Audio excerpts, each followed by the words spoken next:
पाठ कभी नहीं किया। जेपी के साथ, नाना देशमुख जी के साथ मैं अकेला मंच पर था।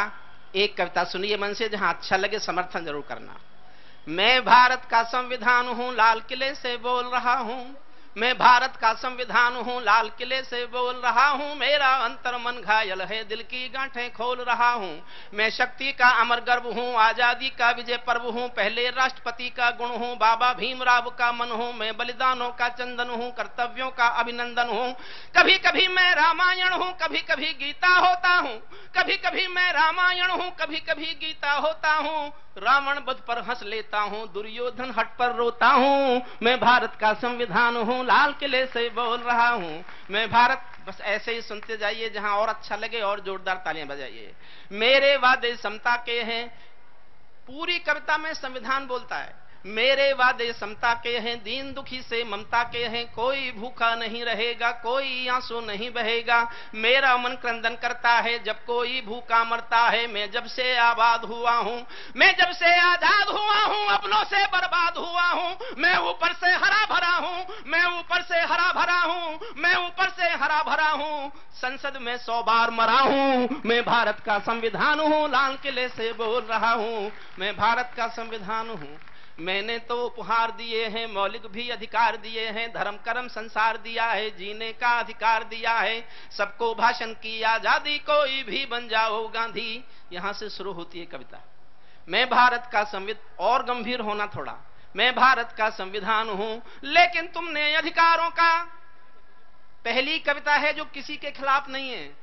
किसी के खिलाफ है तो मेरे भी खिलाफ है, क्योंकि 1/120 करोड़ हिंदुस्तान में भी हूं। पूरे 120 करोड़ से बात करता है संविधान, समझिएगा। लेकिन तुमने अधिकारों का, मुझमें लिखे उपचारों का ये कैसा उपयोग किया है। सब नाजायज भोग किया है, मेरा यूं अनुकरण किया है जैसे सीता हरण किया है। मैं भारत का संविधान हूं, लाल किले से बोल रहा हूं। मैं भारत का संविधान हूं। मैंने तो समता सौंपी थी, तुमने फर्क व्यवस्था कर दी। मैंने न्याय व्यवस्था दी थी, तुमने नर्क व्यवस्था कर दी। हर मंजिल थैली कर डाली, गंगा भी मैली कर डाली। शांति व्यवस्था हास्य हो गई, विस्फोटों का भाष्य हो गई।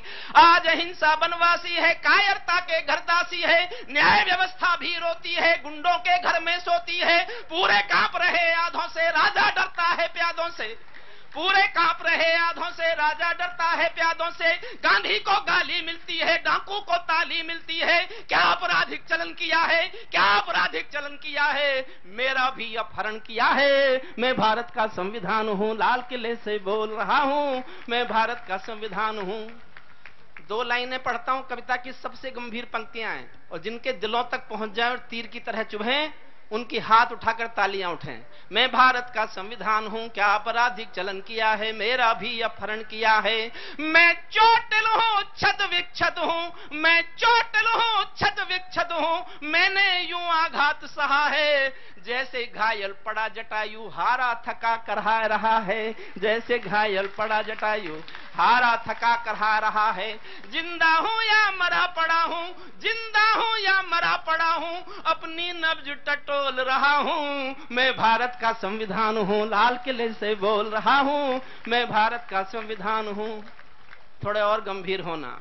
मेरे बदकिस्मत लेखे हैं, मैंने काले दिन देखे हैं। मेरे भी जज्बात जले हैं जब दिल्ली गुजरात जले हैं। हिंसा गली गली देखी है, मैंने रेल जली देखी है। संसद पर हमला देखा है, अक्षरधाम जला देखा है। मैं दंगों में जला पड़ा हूं, आरक्षण से छला पड़ा हूं। मुझे निठारी नाम दिया है, खूनी नंदी ग्राम दिया है। माथे पर मजबूर लिखा है, सीने पर सिंगूर लिखा है। गर्दन पर जो दाग दिखा है, ये लश्कर का नाम लिखा है। मैं भारत का संविधान हूं, लाल किले से। मैं दंगों में जला पड़ा हूं, आरक्षण से छला पड़ा हूं। मुझे निठारी नाम दे दिया, खूनी नंदी ग्राम दे दिया। माथे पर मजबूर लिख दिया, सीने पर सिंगूर लिख दिया। गर्दन पर जो दाग दिखा है, ये लश्कर का नाम लिखा है। मेरी पीठ झुकी दिखती है, मेरी सांस रुकी दिखती है। आंखें गंगा यमुना जल हैं, मेरे सब सूबे घायल हैं। माओवादी नक्सलवादी घायल कर डाली आजादी। पूरा भारत आग हुआ है, जलियांवाला बाग हुआ है। मैं भारत का संविधान हूं, लाल किले से बोल रहा हूं। मैं भारत का एक लाइन पर कविता लिखी थी मैंने साहब, श्रद्धा किरण बेदी जी, मैं आपका घोर प्रशंसक हूं, मिला आज पहली बार हूं, और आपके प्रशासनिक क्षमताओं का इतना प्रशंसक रहा हूं कि मैंने जीवन में कई बार आपकी अनुपस्थिति में कोट किया है आपको। एक पंक्ति मुझे सोने नहीं देती थी, मुझे एक लाइन ने कविता लिखवाई, वो लाइन समझ जाओ तो बता देना कि आप समझ गए। मेरा गलत अर्थ करते हो, मेरा गलत अर्थ करते हो, सब गुणगान व्यर्थ करते हो, खूनी फाग मनाते तुम हो, मुझ पर दाग लगाते तुम हो, मुझको खूनी फाग मनाते तुम हो, मुझ पर दाग लगाते तुम हो, मुझ में खोट समझने वालों, मुझको वोट समझने वालों, पहरेदारों आंखें खोलो, दिल पर हाथ रखो फिर बोलो, जैसा हिंदुस्तान दिखा है, जैसा हिंदुस्तान दिखा है, ऐसा मुझ में कहां लिखा है। मैं भारत का संविधान हूं, लाल किले से बोल रहा हूं, मैं भारत का संविधान हूं, लाल किले से बोल रहा हूं, मैं भारत का संविधान हूं। मैं नाली की पड़ताल देखकर, वर्दी की पड़ताल देखकर, नाली में कंकाल देखकर मेरे दिल पर क्या बीती है, जिसमें संप्रभुता जीती है, जब खुद को जलते देखा है, ध्रुव तारा चलते देखा है, जनता मौन साध बैठी है, सत्ता हाथ बांध बैठी है, चौखट पर आतंक खड़ा है, कोई भय का डंक गड़ा है, चौखट पर आतंक गड़ा है, दिल में भय का डंक गड़ा है, कोई खिड़की नहीं खोलता, आंसू भी कुछ नहीं बोलता, सबके आगे प्रश्न खड़ा है, देश बड़ा या स्वार्थ बड़ा है, इस पर भी खामोश जहां है, तो फिर मेरा दोस्त कहां है। मैं भारत का संविधान हूं, लाल किले से बोल रहा हूं, मैं भारत का संविधान हूं। संसद मेरा अपना दिल है, तुमने चकनाचूर कर दिया। संसद मेरा अपना, कुछ पंक्तियां और पढ़ता हूं बस, और मैं एक कविता आज के अभियान के लिए लिख के लाया हूं, उसको स्वामी जी आ जाएंगे तब पढ़ूंगा। संसद मेरा अपना दिल है, तुमने चकनाचूर कर दिया, राजघाट में सोया गांधी सपनों से भी दूर कर दिया। और एक शब्द सुन के विस्फोट हो आपके दिल में, तो विस्फोट जैसी तालियां। मुझे 1975 की जेपी की रैली की याद जीना चाहता हूं आज, 35 साल बाद। अगर आपके दिल में विस्फोट हो उस शब्द को सुनकर, तो विस्फोट जैसी तालियां मैं सुनना चाहता हूं इस मंच से, सुनिएगा। संसद मेरा अपना दिल है, तुमने चकनाचूर कर दिया, राजघाट में सोया गांधी सपनों से भी दूर कर दिया। राजनीति जो कर दे कम है, नैतिकता का किसको गम है, आरोपी हो गए उजाले, मर्यादा है राम हवाले, भाग्य वतन के फूट गए हैं, दिल में तारे टूट गए हैं, मेरे तन मन डाले छाले, जब संसद में नोट उछाले। मैं भारत का संविधान हूं, लाल किले से बोल रहा हूं, मैं भारत का संविधान हूं, लाल किले से बोल रहा हूं।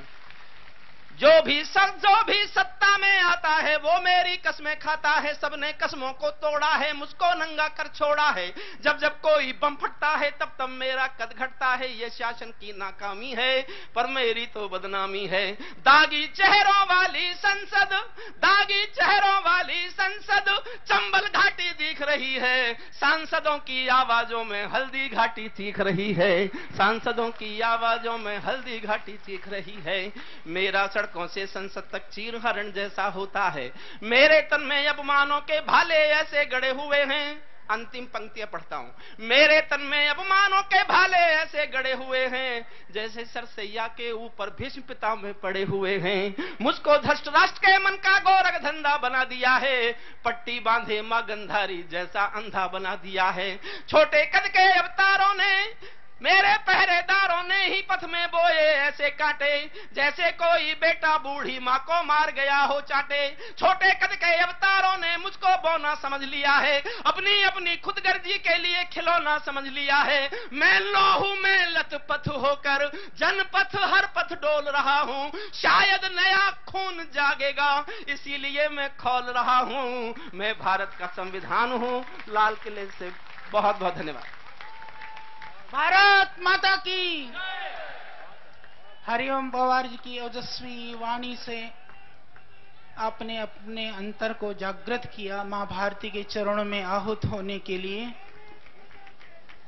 हमारे इस मंच पर इस देश की महान विभूतियां, महान संत, महान क्रांतिकारी और हमारे क्रांतिकारी शहीदों के परिवार, चाहे वह सुभाष चंद्र बोस जी का हो, चाहे बाकी सभी क्रांतिकारी वीरों के पारिवारिक जन भी यहाँ पर हैं। मैं आमंत्रित करता हूँ भाई श्री अरविंद केजरीवाल जी, जिनका नाम जो आरटीआई कार्यकर्ता के रूप में पूरा देश जानता है, जिन्होंने सूचना प्राप्ति कानून के तहत उन सूचनाओं को एकत्रित किया है, अपने जान को जोखिम में डाल करके भी, कि यहां पर इस देश के लिए, देशवासियों के लिए कुछ होना चाहिए। जो गुप्त रूप से, अदृश्य रूप से हो रहा है, वह भी जनता के बीच में आना चाहिए। मैं भाई केजरीवाल जी को बुलाता हूं। श्रद्धेय आचार्य बलदेव जी के स्वागत के लिए भाई जयदीप जी को मैं कहता हूं। भाई केजरीवाल जी।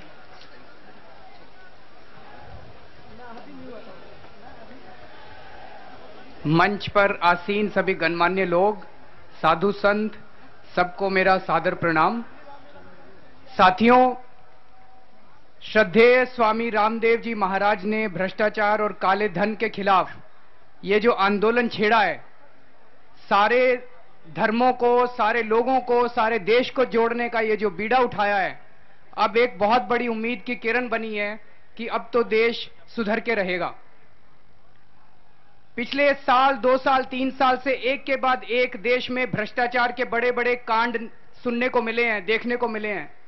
तो एक बहुत बड़ा प्रश्न उठता है कि इतना सबूत भ्रष्टाचार के खिलाफ, भ्रष्टाचारियों के खिलाफ इतना सबूत सबके आने के बावजूद कोई जेल क्यों नहीं जाता? ऐसा क्यों होता है कि सबको पता है कि इसने इतने पैसे की चोरी की, इसके बावजूद कोई जेल नहीं जाता?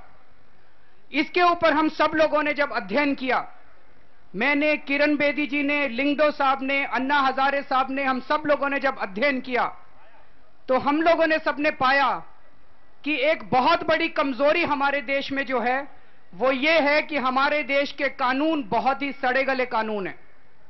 कुछ लोगों को यह गलतफहमी है कि हमारे कानून बहुत अच्छे हैं और उनका इंप्लीमेंटेशन ठीक नहीं होता, उनका कार्यान्वयन ठीक नहीं होता।